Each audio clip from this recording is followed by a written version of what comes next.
नमस्कार, आप देख रहे हैं क्लीन न्यूज इंडिया और मैं आशु सैनी। तो आइए दोस्तों देखते हैं आज की ब्रेकिंग न्यूज। 1 जुलाई से लागू हुए नए नियम, आपकी जेब और दिनचर्या पर सीधा असर। हर महीने की शुरुआत के साथ कुछ नए सरकारी और वित्तीय नियम लागू होते हैं जो आम आदमी की जेब और दिनचर्या पर गहरा प्रभाव डालते हैं। जुलाई 2025 भी कई महत्वपूर्ण बदलाव लेकर आया है। जानिए किन क्षेत्रों में नियम बदले हैं और उनसे आप कैसे प्रभावित होंगे। रेलवे यात्रा अब थोड़ी महंगी। अगर आप लंबी दूरी की ट्रेन यात्रा करते हैं तो अब आपको पहले से ज्यादा किराया देना होगा। एसी क्लास यात्रियों को प्रति किलोमीटर 2 पैसे और नॉन एसी क्लास यात्रियों को प्रति किलोमीटर 1 पैसा अतिरिक्त देना होगा। लेकिन यह वृद्धि 1000 किलोमीटर से अधिक दूरी की यात्रा पर ही लागू होगी। वहीं द्वितीय श्रेणी में 500 किलोमीटर तक कोई बदलाव नहीं, पर उससे अधिक की यात्रा पर 0.5 पैसा प्रति किलोमीटर बढ़ोतरी की गई है। तत्काल टिकट बुकिंग में आधार अनिवार्य। अब IRCTC से तत्काल टिकट बुक करने के लिए यूजर अकाउंट का आधार से लिंक होना जरूरी है। बुकिंग के समय OTP आधारित वेरिफिकेशन केवल उसी मोबाइल नंबर पर आएगा जो आधार से जुड़ा है। रेलवे एजेंट तत्काल टिकट बुकिंग के पहले 30 मिनट तक कोई टिकट नहीं बुक कर सकेंगे, जिससे आम यात्री को प्राथमिकता मिलेगी। पैन कार्ड के लिए आधार अब जरूरी। अब पैन कार्ड के लिए आवेदन करते समय आधार कार्ड जरूरी होगा। जिनके पास पहले से पैन है उन्हें 31 दिसंबर 2025 तक पैन को आधार से लिंक कराना होगा, वरना 1 जनवरी 2026 से पैन निष्क्रिय माना जाएगा। GST रिटर्न प्रक्रिया में सख्ती।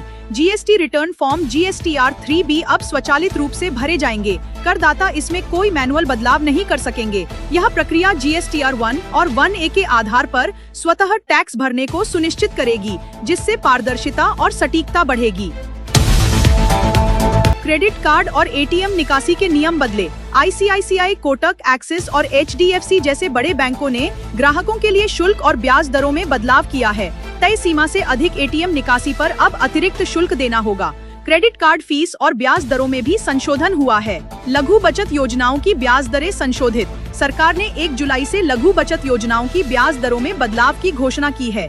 ब्याज दरों में कटौती की संभावना जताई गई है क्योंकि RBI ने रेपो रेट में 1% की कमी की है। ये दरें 30 सितंबर 2025 तक प्रभावी रहेंगी। ITR भरने की समय सीमा बढ़ी। वेतन भोगी वर्ग के लिए आयकर रिटर्न की ITR अंतिम तिथि अब 31 जुलाई से बढ़ाकर 15 सितंबर 2025 कर दी गई है। अब टैक्स पेयर्स को 46 दिन की अतिरिक्त राहत मिली है। बेहतर रहेगा कि आप समय पर रिटर्न दाखिल करें, अंतिम समय का इंतजार न करें। क्रेडिट कार्ड बिल भुगतान की नई व्यवस्था। अब सभी क्रेडिट कार्ड बिल का भुगतान अनिवार्य रूप से Bharat bill payment system BBPS के जरिए करना होगा। इससे फोन पे, बिल डेस्क जैसे थर्ड पार्टी एप्स पर असर पड़ सकता है। अभी BBPS के तहत केवल 8 बैंकों ने यह सुविधा शुरू की है। बैंकिंग में कुछ और नए शुल्क। HDFC बैंक ने ऑनलाइन लेन देन पर अतिरिक्त शुल्क लागू किए हैं। अगर आप ऑनलाइन गेमिंग पर 10,000 रुपए से ज्यादा खर्च करते हैं तो 1% अतिरिक्त शुल्क देना होगा। पेटीएम जैसे वॉलेट में 10,000 रुपए से अधिक ट्रांसफर पर भी 1% शुल्क लगेगा। दिल्ली में पुराने वाहनों पर फ्यूल बैन।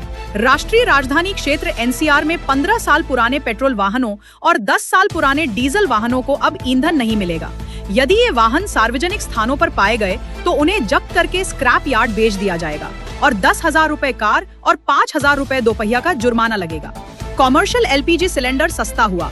ऑयल मार्केटिंग कंपनियों ने 19 किलोग्राम वाले कॉमर्शियल LPG सिलेंडर की कीमत में 58.5 रुपए की कटौती की है। अब दिल्ली में ये सिलेंडर 1665 रुपए में उपलब्ध होगा। हालांकि 14.2 किलोग्राम के घरेलू सिलेंडर की कीमतों में कोई बदलाव नहीं किया गया है। अगर आपको वीडियो अच्छा लगा हो तो वीडियो को लाइक करना, शेयर करना और clean news India Hindi channel को सब्सक्राइब करके बेल आइकन को जरूर दबा देना। रोजाना ऐसे ही देश दुनिया की काम की और महत्वपूर्ण खबरें देखने के लिए मिलेंगे नेक्स्ट वीडियो में।